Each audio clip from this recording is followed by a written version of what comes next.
1830년 7월 25일 새벽, 창덕궁 동궁전에 적막한 정적을 깨뜨리는 괴로운 신음소리가 울려 퍼졌습니다. 세자의 처소에서 들려온 그 소리는 점점 약해져 갔고, 이어진 하인들의 급박한 발걸음과 의관들의 분주한 움직임도 이미 소용없는 일이 되어버렸습니다.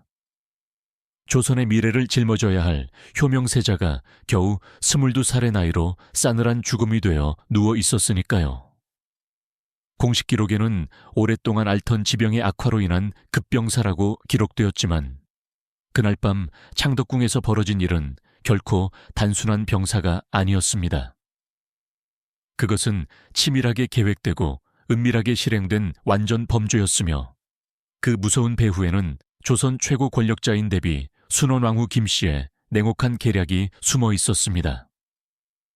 더욱 충격적인 것은 효명세자와 각별히 가까웠던 궁녀 박씨 역시 세자가 죽기 불과 며칠 전에 의문의 죽음을 맞았다는 사실입니다. 세자를 진심으로 사랑했고 그의 곁을 지키던 이 여인은 과연 무엇을 알고 있었기에 함께 목숨을 잃어야 했을까요? 그리고 세자의 할머니이자 조선의 대비인 순원왕후는 도대체 왜 자신의 피부티인 사랑하는 손자를 도구로 제거해야 했던 것일까요? 이 놀라운 역사 이야기가 더 궁금하시다면 지금 구독 버튼을 눌러주세요. 조선 왕실의 숨겨진 비밀과 권력의 암투, 그 속에서 희생된 사람들의 이야기를 계속해서 들려드리겠습니다. 1830년 조선은 겉으로는 순조가 다스리던 시대였지만, 실질적인 권력은 대비인 순원왕후 김씨와 그녀의 친정인 안동 김씨 일족이 완전히 장악하고 있었습니다. 안동 김씨들은 세도 정치의 절정기를 구가하며 조선의 모든 권력을 독점하고 있었는데, 이런 상황에서 효명세자는 점점 그들에게 가장 위험한 존재로 인식되기 시작했습니다. 세자는 뛰어난 총명함과 강렬한 개혁적 성향을 가진 인물이었습니다.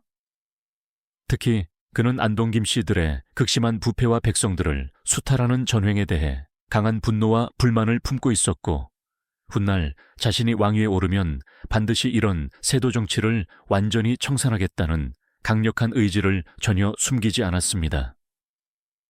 더욱이 효명세자는 단순히 의지만 있는 것이 아니라 실제로 개혁을 성공적으로 실행할 수 있는 능력과 인맥을 이미 갖추고 있었습니다. 그는 대리청정을 하면서 개혁 정치의 가능성을 충분히 보여주고 있었고, 백성들의 고통을 덜어주기 위한 여러 정책을 적극적으로 시행하려 했습니다. 이런 세자의 모든 행보는 기득권층인 안동 김씨들과 정면으로 충돌할 수밖에 없었고, 순원왕후는 손자의 이런 위험한 움직임을 지켜보며 점점 깊은 불안감과 경계심에 사로잡혔습니다. 혈육에 대한 정마저 거대한 권력력 앞에서는 한없이 무력해질 수밖에 없었던 것입니다. 그런데 효명세자에게는 정치적 개혁 의지 말고도 순원왕후가 더욱 민감하고 위험하게 반응할 수밖에 없는 또 다른 치명적인 약점이 있었습니다. 바로 궁녀 박씨와의 특별하고도 깊은 관계였습니다. 박씨는 세자의 동궁전에서 세자를 가장 가까이 모시며 일하던 궁녀였는데, 효명세자는 이 총명하고 아름다운 여인에게 점점 깊고 진실한 애정을 품게 되었습니다. 처음에는 단순한 호감과 관심 정도였지만, 시간이 흐르면서 그것은 진정한 사랑으로 발전했습니다. 하지만 이런 관계는 여러 가지 심각한 문제를 불러일으켰습니다. 우선 정실인 세자빈 조씨와의 사이에 미묘하고도 날카로운 갈등과 질투를 불러일으켰고, 더 중요하고 위험한 것은 순원왕후가 이를 세자의 치명적인 정치적 약점으로 정확히 판단했다는 점이었습니다. 박씨는 단순히 세자의 총애를 받는 평범한 궁녀가 결코 아니었습니다. 그녀는 뛰어난 지혜와 통찰력을 가진 여인이었고, 세자의 복잡한 정치적 활동과 개혁에 대한 열망에 대해서도 누구보다 정확히 알고 있었습니다. 때로는 세자에게 중요한 정치적 조언을 하기도 했고, 세자 역시 그녀의 의견을 진지하게 받아들이고 깊이 신뢰했습니다. 이런 박 씨의 특별한 존재는 순원왕후에게 이중의 위협으로 다가왔습니다. 그녀는 세자의 개혁 의지를 더욱 부추기고 강화하는 역할을 할 수도 있었고, 동시에 세자의 모든 계획과 생각을 가장 가까이서 지켜보는 위험한 증인이기도 했기 때문입니다. 1830년 봄부터 순원왕후는 본격적으로 효명세자를 영구히 제거할 극비의 계획을 세우기 시작했습니다. 물론 이것은 극도로 위험하고 천륜을 어기는 결정이었습니다. 세자를 직접 해치는 것은 왕실의 혈통을 끊는 일이자 하늘이 용납하지 않을 중죄였기 때문입니다. 하지만 순원왕후에게는 더 이상 다른 현실적인 선택이 없다고 여겨졌습니다. 만약 효명세자가 계획대로 왕위에 오른다면 자신과 안동 김씨 일족의 막강한 권력은 하루아침에 완전히 무너져 버릴 것이 확실했기 때문입니다. 그래서 그녀는 세자를 반드시 제거하되 절대로 의심받지 않을 만큼 완벽하고 교묘한 방법을 치밀하게 모색했습니다. 순원왕후가 최종적으로 선택한 방법은 독살이었습니다. 하지만 단순하고 원시적인 독살이 아니라 세자가 평소 앓고 있던 지병을 교묘히 이용하여 자연사처럼 완벽하게 위장하는 것이었습니다. 효명세자는 어려서부터 위장이 약해 자주 소화불량과 복통에 시달렸는데 순원왕후는 바로 이 점을 노리고 활용했습니다. 세자의 지병 치료라는 명분으로 서서히 독을 투여하되 겉으로는 병세가 악화되어 자연스럽게 죽은 것처럼 완벽하게 꾸미는 것이었습니다. 이를 위해 순원왕후는 신뢰할 만한 내의원 의관들 중에서도 특히 자신에게 절대적으로 충성하는 몇몇 핵심 인물들과 극비리에 치밀하고도 완벽한 계획을 세웠습니다. 이 무서운 계획은 몇 개의 단계로 정교하게 나뉘어 있었습니다. 먼저 세자의 평소 병세를 점진적으로 악화시켜 주변 사람들이 자연스럽게 세자의 건강을 걱정하고 염려하게 만드는 것이었습니다. 그 다음에는 본격적인 강력한 독을 투여하되 여러 차례에 걸쳐 소량씩 지속적으로 투여하여 급작스런 죽음이 아닌 병으로 인한 자연사처럼 보이게 하는 것이었습니다. 마지막으로는 사후에 부검이나 다른 의혹이 제기되지 않도록 완벽한 사후 처리를 하는 것이었습니다. 이 모든 계획이 성공하기 위해서는 세자 주변의 사람들, 특히 세자를 가장 가까이 모시는 사람들의 입을 완전히 막는 것이 절대적으로 필수적이었습니다. 1830년 6월 중순, 드디어 이 끔찍한 계획이 실행에 옮겨지기 시작했습니다. 효명세자는 평소보다 훨씬 더 심한 소화불량과 복통을 호소하기 시작했습니다. 처음에는 단순한 몸살이나 과로 정도로 여겨졌지만 시간이 지나면서 증상은 점점 더 심해지고 지속되었습니다. 내의원의 의관들은 세자의 상태를 정밀히 진찰한 후 평소 지병이 심하게 악화된 것으로 진단하고 여러 약을 처방했습니다. 하지만 그 약 속에는 세자의 몸을 서서히 그러나 확실히 쇠약하게 만드는 독이 교묘히 섞여 있었습니다. 세자는 이런 끔찍한 사실을 전혀 모른 채 성실하게 약을 복용했고 병세는 호전되기는커녕 오히려 더욱 심각하게 악화되어 갔습니다. 이 모든 과정을 가장 가까이서 지켜본 사람이 바로 궁녀 박 씨였습니다. 그녀는 세자의 곁에서 밤낮으로 헌신적인 간병을 하며 세자의 상태 변화를 누구보다 자세히 관찰하고 있었습니다. 그런데 시간이 지나면서 박 씨는 점점 이상하고 수상한 점들을 발견하기 시작했습니다.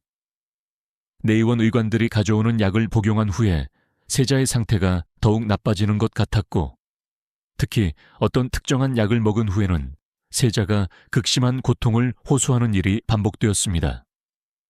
하지만 궁녀의 미천한 신분으로는 감히 내의원 의관들의 처방에 대해 의문을 제기할 수 없었습니다. 그럼에도 불구하고 박 씨는 자신만의 방식으로 세자를 돕고 구하고자 했습니다. 그녀는 극도로 조심스럽게 세자가 복용하는 약들을 자세히 관찰했고 때로는 약의 일부를 몰래 따로 보관해 두기도 했습니다. 혹시나 해서 나중에 신뢰할 만한 다른 의관에게 문의해 보거나 직접 확인해 보려는 생각이었습니다. 또한 세자가 먹는 음식에도 특별하고 세심한 주의를 기울였습니다. 만약 누군가가 세자에게 해를 끼치려 한다면 음식을 통해서도 가능할 것이라고 생각했기 때문입니다. 이런 박 씨의 세심하고 의심스러운 행동들은 얼마 지나지 않아 순원왕후의 측근들에게 발각되고 말았습니다. 순원왕후는 박 씨의 수상한 행동에 대한 상세한 보고를 받고 크게 당황하고 분노했습니다. 만약 박 씨가 독살 계획을 눈치채거나 구체적인 증거를 수집하고 있다면 모든 계획이 수포로 돌아갈 심각한 위험이 있었기 때문입니다. 더욱이 박 씨가 약을 따로 보관해 두었다는 것은 나중에 독살에 결정적이고 치명적인 물증이 될 수도 있는 매우 위험한 일이었습니다. 순원왕후는 즉시 긴급회의를 소집하고 박 씨를 어떻게 처리할 것인지 신중히 논의했습니다. 그 결과 박 씨 역시 효명세자와 함께 반드시 제거하기로 최종 결정되었습니다. 이미 세자 독살 계획을 실행에 옮긴 상황에서 박 씨라는 잠재적이고 치명적인 위험 요소를 그냥 둘 수는 절대 없었던 것입니다. 하지만 궁녀를 갑작스럽게 처치하는 것도 많은 의심을 불러일으킬 수 있었기 때문에 순원왕후는 더욱 교묘하고 자연스러운 방법을 치밀하게 모색해야 했습니다. 그래서 고안해낸 것이 박 씨에게 세자의 약을 직접 다리는 중요한 임무를 맡기는 것이었습니다. 겉으로는 세자에 대한 특별한 배려로 보이게 하되 실제로는 박 씨를 제거할 완벽한 명분과 기회를 만들기 위한 정교한 함정이었습니다. 만약 박 씨가 약을 잘못 다려서 사고가 났다고 한다면 아무도 의심하지 않을 것이었기 때문입니다. 7월 초 박 씨에게 특별한 명령이 내려졌습니다. 앞으로 세자의 약은 그녀가 직접 다려서 올리라는 것이었습니다. 박 씨는 이 명령을 받고 기뻤습니다. 자신이 직접 약을 다린다면 혹시 약에 문제가 있는지 더 자세히 확인할 수 있을 것이고 세자에게 해로운 것이 있다면 미리 걸러낼 수도 있을 것이라고 생각했기 때문입니다. 하지만 이것이야말로 순원왕후와 그 측근들이 노린 바였습니다. 박 씨 자신이 기꺼이 죽음의 덫속으로 걸어 들어온 것이었습니다. 7월 12일 밤 운명의 순간이 다가왔습니다. 박 씨는 평소처럼 세자를 위한 약을 다리기 위해 약방에서 홀로 작업을 하고 있었습니다. 하지만 이번에는 약재 중에 평소와는 확연히 다른 것들이 섞여 있었습니다. 순원왕후의 측근들이 미리 준비해둔 강력하고 치명적인 독이 포함된 약재들이었습니다. 박 씨는 약을 다리면서도 계속해서 불안하고 의심스러운 마음을 떨쳐낼 수 없었습니다. 그래서 용기를 내어 약재들을 하나하나 자세히 살펴보기 시작했습니다. 그리고 바로 그 순간 평소와는 확실히 다른 이상하고 독특한 냄새를 맡게 되었습니다. 박 씨의 얼굴이 순간 창백해졌습니다. 그녀의 오랜 의심과 직감이 완전히 맞았던 것입니다. 세자가 먹는 약에 정말로 심각한 문제가 있었고 누군가가 의도적으로 세자를 해치려 하고 있었던 것입니다. 박 씨는 즉시 약 다리는 것을 중단하고 증거를 안전한 곳에 숨기려 했습니다. 하지만 이미 너무 늦었습니다. 순원왕후의 측근들이 박 씨의 모든 행동을 치밀하게 감시하고 있었고 그녀가 진실을 발견했다는 것을 이미 파악한 상태였습니다. 그들은 즉시 행동에 나섰습니다. 박 씨는 필사적으로 저항했지만 혼자서는 역부족이었습니다. 그들은 박 씨를 붙잡고 강제로 그녀가 발견한 바로 그 독을 먹여버렸습니다. 박 씨는 마지막 순간까지 세자를 구하려 했지만 결국 그녀 자신이 먼저 희생되고 말았습니다. 박 씨가 사라진 후 효명세자의 상태는 급격히 악화되었습니다. 더 이상 그를 지켜줄 사람도 의심할 사람도 없었기 때문입니다. 세자는 극심한 고통 속에서도 박 씨가 갑자기 사라진 것을 궁금해했지만 측근들은 그녀가 실수로 사고를 당했다고만 알려주었습니다. 세자는 자신을 그토록 헌신적으로 돌봐주던 박 씨의 갑작스러운 죽음에 큰 슬픔을 느꼈고 이는 그의 병세를 더욱 악화시키는 요인이 되었습니다. 7월 25일 새벽, 마침내 효명세자는 긴 고통 끝에 숨을 거두었습니다. 약 한 달간 계속된 병고 끝에 22살의 젊은 나이로 세상을 떠난 것입니다. 공식적으로는 오랫동안 앓던 위병이 악화되어 발생한 자연사로 발표되었습니다. 그리고 순원왕후는 사랑하는 손자를 잃은 슬픔에 빠진 할머니의 모습을 완벽하게 연기했습니다. 하지만 궁궐 안팎에서는 세자의 갑작스러운 죽음에 대한 이상한 소문들이 조용히 돌기 시작했습니다. 효명세자의 죽음으로 가장 큰 이득을 본 것은 당연히 순원왕후와 안동김씨 일족이었습니다. 그들에게 가장 큰 위협이었던 세자가 완전히 사라진 것입니다. 이제 순조의 뒤를 이을 사람은 효명세자의 어린 아들인 원자뿐이었고 원자가 왕위에 오른다면 당분간은 대비인 순원왕후가 수렴청정을 하게 될 것이 분명했습니다. 이는 안동김 씨들이 권력을 더욱 공고히 하고 세도 정치를 영구히 지속할 수 있는 절호의 기회였습니다. 하지만 효명세자의 갑작스러운 죽음은 예상치 못한 여러 파장들을 불러일으켰습니다. 우선 순조 자신이 아들의 갑작스럽고 의문스러운 죽음에 엄청난 충격과 상실감을 받았습니다. 순조는 효명세자를 무척 아끼고 사랑했으며 그에게 대리청정까지 맡겼을 정도로 깊이 신뢰하고 있었습니다. 그런 아들이 갑자기 세상을 떠나자 순조는 깊은 상실감과 우울감에 빠졌고 이후 그의 건강도 급격히 나빠졌습니다. 1834년 순조가 승하한 후에는 예상대로 어린 헌종이 즉위했고 순원왕후가 수렴청정을 시작했습니다. 이 시기 안동 김씨들의 세도 정치는 그야말로 절정에 달했습니다. 만약 효명세자가 살아있어서 왕위에 올랐다면 조선의 역사는 완전히 달라졌을 것입니다.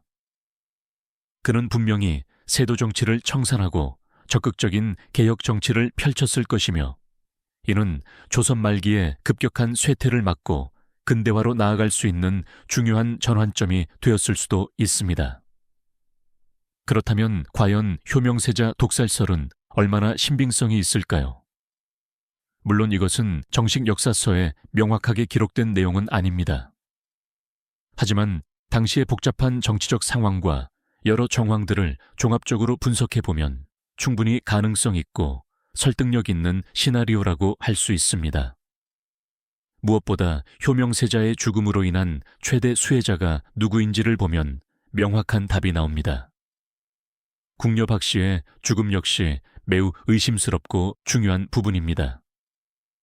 효명세자와 가장 가까웠던 그녀가 세자 사망 직전에 약과 관련된 사고로 갑자기 목숨을 잃었다는 것은 결코 단순한 우연의 일치라고 보기 어렵습니다. 박 씨는 자신이 진심으로 사랑하는 세자를 구하려다가 오히려 먼저 목숨을 잃은 가장 비극적이고 안타까운 인물이라고 할 수 있습니다. 1830년 그 무더운 여름밤, 창덕궁에서 벌어진 일은 결코 단순한 병사가 아니라 치밀하게 계획되고 냉혹하게 실행된 정치적 살인이었을 가능성이 매우 높습니다. 효명세자와 궁녀 박 씨, 이 두 사람의 죽음은 조선사에 지울 수 없는 큰 상처를 남겼습니다. 오늘 이 이야기를 통해 우리는 권력의 무서운 파괴력과 개인의 야욕이 얼마나 큰 역사적 비극을 만들어낼 수 있는지를 다시 한번 뼈저리게 깨닫게 됩니다. 역사는 우리에게 교훈을 주는 거울입니다. 과거에 이런 비극적인 실수들을 되풀이하지 않기 위해서라도 우리는 권력의 어두운 면과 인간의 탐욕이 가져올 수 있는 파멸적 결과를 똑똑히 기억하고 경계해야 할 것입니다.